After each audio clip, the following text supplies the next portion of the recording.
The Innovation Fund is a community organization that supports innovative, teacher-driven ideas at Brookline High School. Well, the Innovation Fund is responsible for helping us create a number of signature programs.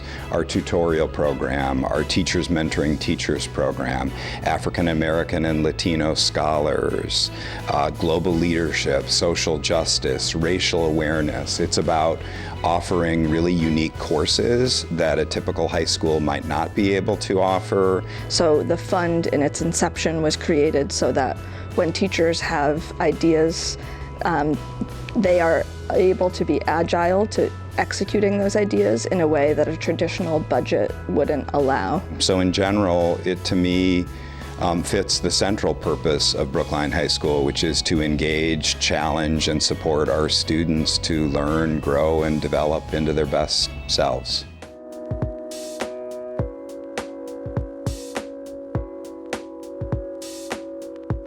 In the fall, teachers who have an exciting new idea that they've developed based on usually years in the classroom, they will propose ideas. This is entirely teacher-led, and they propose ideas to a committee that is formed with fund volunteers, usually people in education. We all come together, we meet regularly, we review the proposals. Then by the spring, we've decided which courses we can actually fund, and then by the next fall, whatever we're supporting is in motion.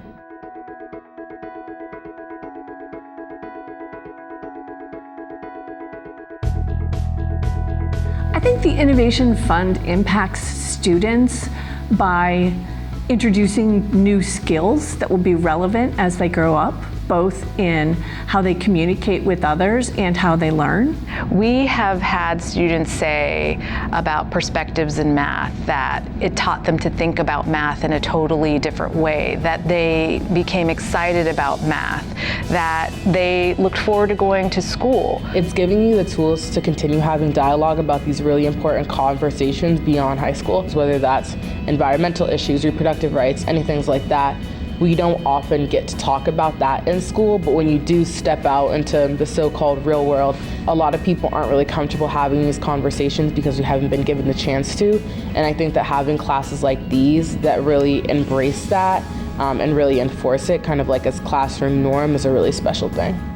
Teaching is a very isolating experience oftentimes. You are in your classroom, you're with your students, you are teaching the curriculum, and the Innovation Fund really allows for teachers to have time to work together a lot more. When you're talking with colleagues around the building and some ideas come up and you're like, oh, I wish that XYZ, maybe you should do that as a quick pitch. Maybe you should throw that to the Innovation Fund.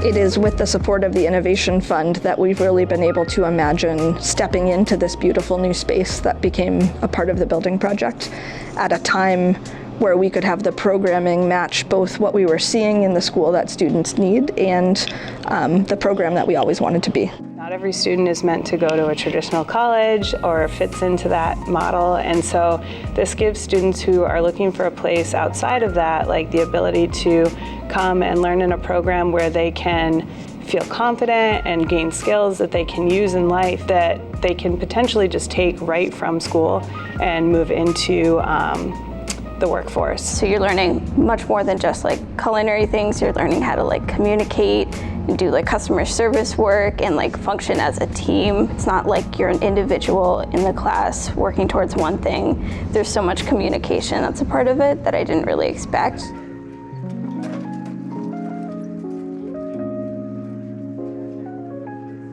In today's world, you are just being inundated with information, graphs, data, news from all sorts of both reliable and unreliable sources. And I think it's part of our responsibility as educators to help students be able to have the knowledge of how to take in all that information and gather data, collect data, clean the data, analyze the data themselves, and present that data to the world around them. So we've written letters to state senators and things like that. So we're kind of using math tools to collect data and to infer the process of making equitable policy. And everyone should be really required to at least take one of these classes throughout their time in high school.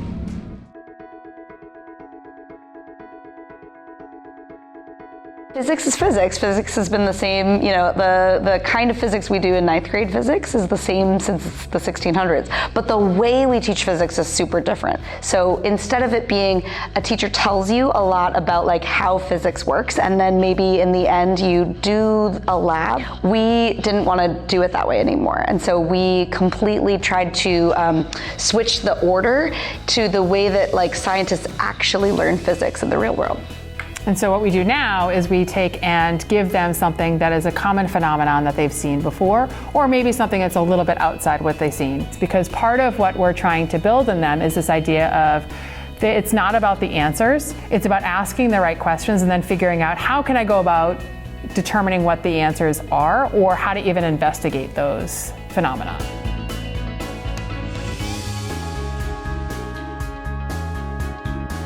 The Scholars Program was one of the most helpful and loving places that the school could have offered. Genuinely, going back to the Scholars Room felt like going home. Being surrounded with people that thought like me and looked like me was really helpful throughout high school.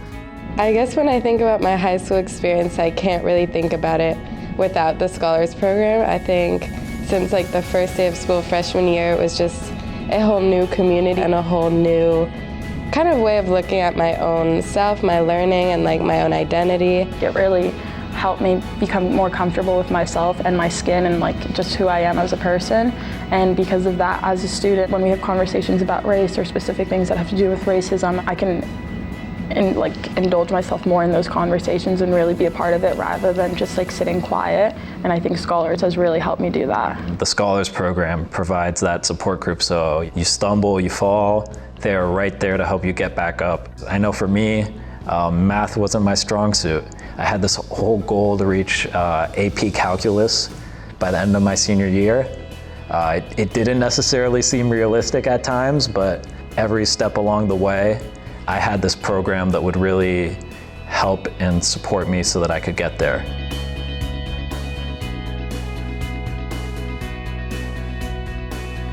Climate science and social change is an innovative approach to learning in that it's taking both the science and the description of what's happening in our natural world and understanding both the drivers and the consequences in the social, political, and economic dimension of our lives. We basically talk about how climate change isn't just an existential crisis, but how it also affects people's quality of lives globally.